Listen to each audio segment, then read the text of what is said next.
اس session کو اسلام سے آزادی کا نام دیا گیا ہے۔ اس کے پہلے حصے میں ہم سلیپ کی اہمیت پر غور کریں گے۔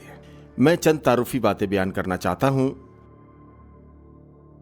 10 سال ہوئے میں اور میری بیوی بشارت میں بہت زیادہ مشغول تھے۔ ہم نے دیکھا کہ الفا کورس اور دوسرے ذرائع سے بہت سارے لوگ خداوند کے پاس آئے۔ ہمیں یہ بھی معلوم ہوا کہ بہت سارے لوگ، خاص کر جوان افراد، کئی قسم کے اکلٹس میں جیسے کوکب شناسی میں روحوں سے پوچھنے اور رہنمائی حاصل کرنے میں شامل تھے، اور کچھ جادوگری اور شیطان پرستی میں ملوث تھے۔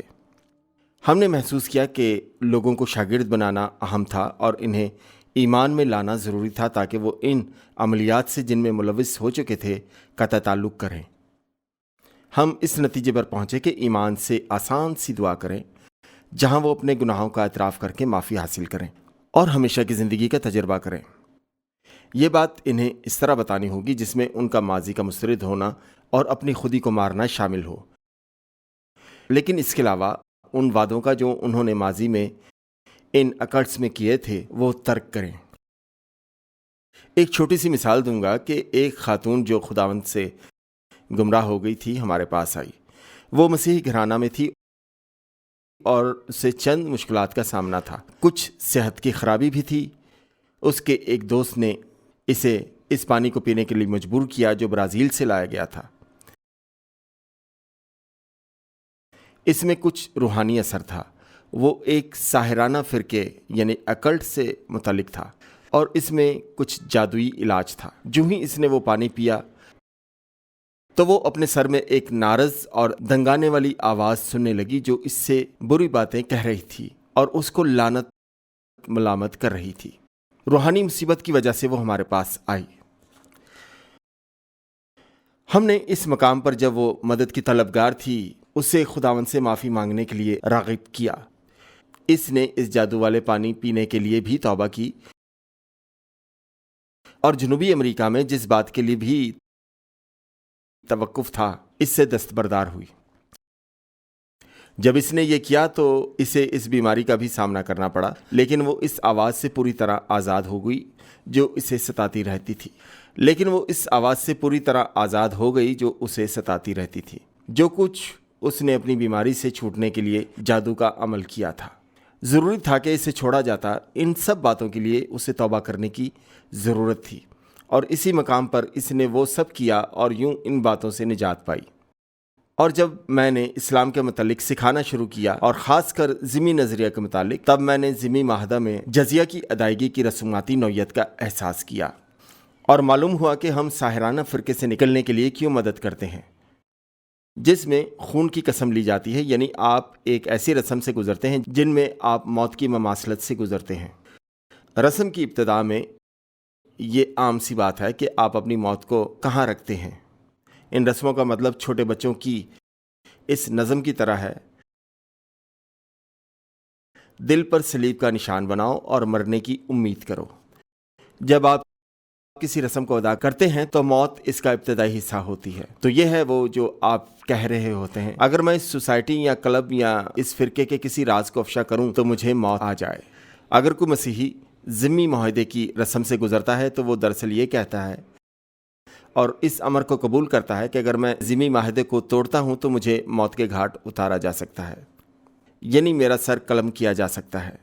یہ حقیقتاً خون کی قسم ہے، ایسی قسم جو بلا خون لگتی ہے۔ اگر آپ چاہیں یہ قتل کا بہانہ ہے۔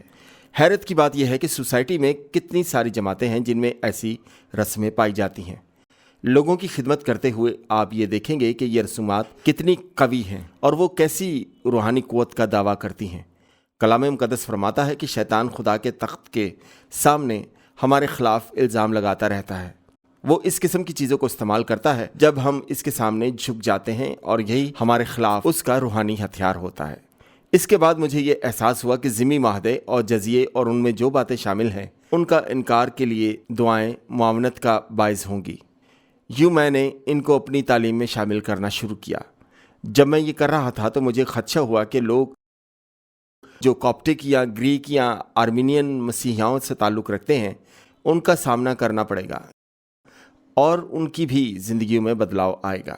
وہ خوف جس کا وہ تجربہ کرتے ہیں گواہی میں جو ان کی رکاوٹیں ہیں بدل گئیں، بہت جلد جاتی رہیں، اور لوگ نئی کلیسیاں بنانے لگے اور وہ خوف سے آزاد ہو گئے اور ان کی زندگیاں بدل گئیں۔ مجھے یاد ہے کہ ہم جنوبی افریقہ کے دورے پر گئے اور ایک خاتون نے مجھے لکھا اور کہا، اگر آپ کسی اور وجہ سے نہیں مگر میرے لیے دعا کرنے کے لیے آئے ہوتے تو جہاں تک میرا تعلق ہے یہ گراں قدر ہوتا۔ یہ ضمنی معاہدے اور اس کے متعلق ان باتوں سے انکار کی اور دستبردار ہونے کی دعا تھی۔ جب میں یہ کر رہا تھا کہ ضمنی معاہدے غیر مسلم کے لیے تھا، لیکن اس کے علاوہ کلمہ شہادت بھی تھا۔ یہ بھی موت کا معاہدہ تھا، کیونکہ اگر آپ اسلام چھوڑتے ہیں تو اس کے لیے بھی موت کی لعنت ہے۔ اگرچہ اس کے ساتھ کوئی رسم نہیں ہوتی، مگر اس کے ساتھ بہت ساری تاریکی کی باتیں منسلک ہیں۔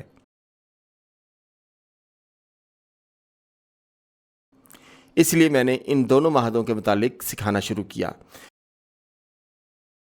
جب میں نے ضمنی معاہدے سے دستبردار ہونے کے لیے دعائیں لکھیں، جنہیں میں نے مسیحی لوگوں کے ساتھ پوری دنیا میں درجنوں مرتبہ مختلف موضوعات پر بیان کیں، اس لیے میں نے ان دونوں معاہدوں کے متعلق سکھانا شروع کیا اور کئی تعجب خیز باتیں ہوتی دیکھیں، تو میں نے لکھتے ہوئے محسوس کیا کہ مجھے اسلام کے لیے بھی یہی کرنا چاہیے، اور خاص کر حضرت محمد کے نمونے یا مثال کے متعلق۔ اس لیے ایک طرح میں نے حضرت محمد سے تعلقات منتقل کرنے کے لیے دعائیں لکھیں۔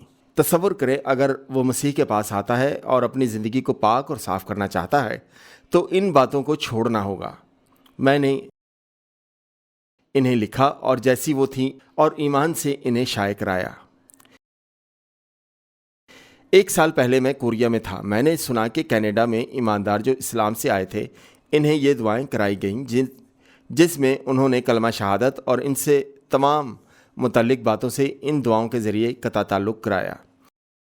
یہ ان کے شاگرد بنانے کا ایک حصہ تھا۔ انہوں نے رپورٹ دی کہ ان کے 8 ہفتوں کے پروگرام میں بہتر شاگرد بنانے کے ضمن میں اہم حصہ تھا۔ شاگرد بنانے کے مسائل میں مسلم پس منظر سے آنے والے ایماندار اس مسئلہ میں بہت زیادہ تگ و دو کر رہے تھے۔ سچ تو یہ ہے کہ ان میں مقابلے اور دوسرے مسائل سر اٹھا رہے تھے، لیکن ان دعاؤں کے بعد بڑا تغیر آیا۔ میں بھی لیڈرز کی اس جماعت کا حصہ تھا جو اسلام کے ان مسائل پر کام کر رہے تھے، اور ہر سال ہم کانفرنس کرتے تھے۔ کچھ تو ایسے ایماندار تھے جو بہت عرصہ پہلے اسلام سے مسیحی ہوئے تھے، بڑے مضبوط مسیحی تھے۔ میں یہ گواہی بتا رہا تھا اور انہیں اسلام سے دستبردار ہونے کی دعاؤں کے متعلق وضاحت کر رہا تھا۔ انہوں نے مجھے کہا، کیا آپ ان دعاؤں میں ہماری رہنمائی کریں گے؟ ان میں سے ایک شخص رونے لگا اور اس نے کہا، کسی نے مجھے یہ پہلے نہیں بتایا کہ میں اسلام سے قطع تعلق کروں۔ حقیقت تو یہ ہے کہ جو اصحاب کینیڈا میں اس مرحلے سے گزرے نے کہا، ہمیں کبھی کسی نے یہ نہیں بتایا کہ ہمیں ایسا کرنا چاہیے۔ اس کے لیے تو بہت وقت گزر چکا۔ میں نے 2 اشخاص کے ساتھ جو دعا کی اور انہوں نے کہا، کیا آپ ہم سے ان لعنتوں کو دور کریں گے تاکہ ہم ان کے دباؤ سے آزاد ہوں اور روحانی بندشیں جنہیں ہم چھوڑ آئے ہیں ہمیں پھر پریشان نہ کریں؟ بس میں نے ویسا ہی کیا۔ ان تجربات سے ان دعاؤں کی اہمیت اور خدمت میں ان کے استعمال میں میری حوصلہ افزائی ہوئی۔ اس لیے اب آسٹریلیا میں جب لوگوں کو بپتسمہ دیتے ہیں جو اسلام سے دستبردار ہونے کی دعا کرتے ہیں، وہاں بعض اوقات بڑی اور بعض اوقات چھوٹی دعائیں کی جاتی ہیں۔ میں ایسے مسیحی کو جو مسیحی خاندان سے ہے مگر اسلامی تاثر میں ہے سے پرزور کہوں گا، خواہ وہ شام سے آیا ہو یا یونان سے، جنوبی اٹلی سے ہو، سسلی سے ہو یا ہسپانیہ سے ہوں، جہاں ان کے آباء و اجداد اسلام کے تحت رہے ہوں، میں انہیں ضمیوں کی دعائیں پڑھنے کے لیے کہوں گا تاکہ وہ اپنی آزادی کا دعویٰ کر سکیں۔ میں آپ کو اس سیشن میں گواہیاں بتاؤں گا۔ میں حضرت محمد کی زندگی کی کہانی میں شہادت اور ذمی کی تفہیم پنہا ہے۔ ان دونوں معاہدوں کا کیا مطلب ہے، اس کے متعلق ہم پڑھ چکے ہیں۔ میں اسے آپ کو وضاحت سے بتا چکا ہوں۔ جب آپ روحانی تاریکی کے متعلق شفائیہ خدمت انجام دے رہے ہوں تو یہ بہت کارآمد ہوگی تاکہ آپ اس نوعیت کو سمجھ سکیں جس میں سے لوگ گزرتے ہیں۔ ضروری نہیں کہ آپ ہر ایک بات کو سمجھیں۔